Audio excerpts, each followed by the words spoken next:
During the final stages of someone's life, usually family and friends and some pastor follow around the woman's life, gather around her life, and sit vigil, talk with her, handle her, feed her sometimes, and do things for her.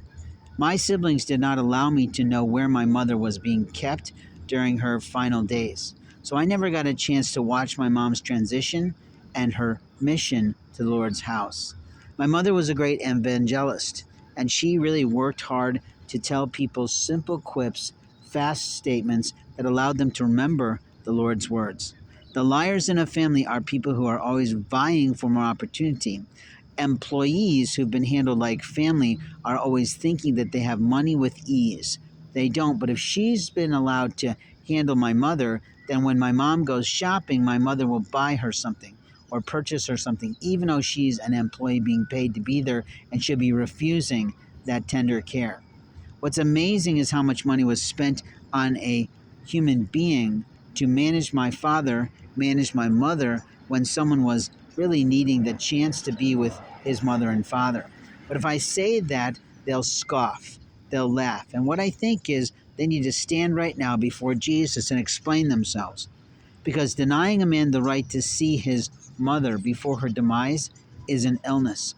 And even though my mother wanted to commit herself to medical science because of her battles and her triumphs over 4 years, I believe it was, or was it 4 times or more of cancer, I still had the right to see her while she was frigid, not at all, but while she was frail.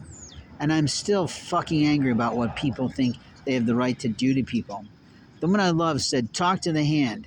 And I said, "Please don't go, let's talk about this." But she kept playing as if I had done something severely wrong and I had done nothing wrong. And openly, when I concluded my relationship with my spouse, I knew it was coming to a close because often the writing is on the wall. But there are many women that don't have any willingness to listen to God at all. And when people say that about other people, you have to question where their guidance and governance is coming from. Is it coming from God, or is it really being solicited to them or solicited from them by a satanic group, a satanic force? Because a satanic group of people can do a lot of damage to someone, and a salacious group of sinister men will always sin in the shadows of their life and pretend that at the end of their life they're going to go to heaven. They won't. Any man that rapes a man is immoral. Any woman that rapes a man's rights is illegal. They cannot have the right to keep fighting for women's rights if they're going to stand in a medical clinic while someone is totally asleep from their drugging them and screw them into something they don't want for them. And openly they do that here. There are white supremacists and black supremacists that think they know God's plans. If so, then tell God he's wrong about what he makes. Go ahead, stand in front of Jesus at the end of your life and scream at him saying, "You didn't know what you were doing with this and we did. We knew how to fix this and you didn't." Tell Jesus what you're able to do.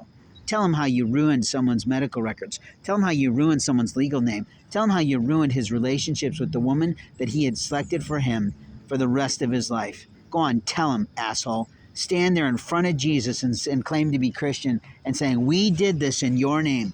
We chose to rape. We chose to thieve. We chose to abuse for years in your name."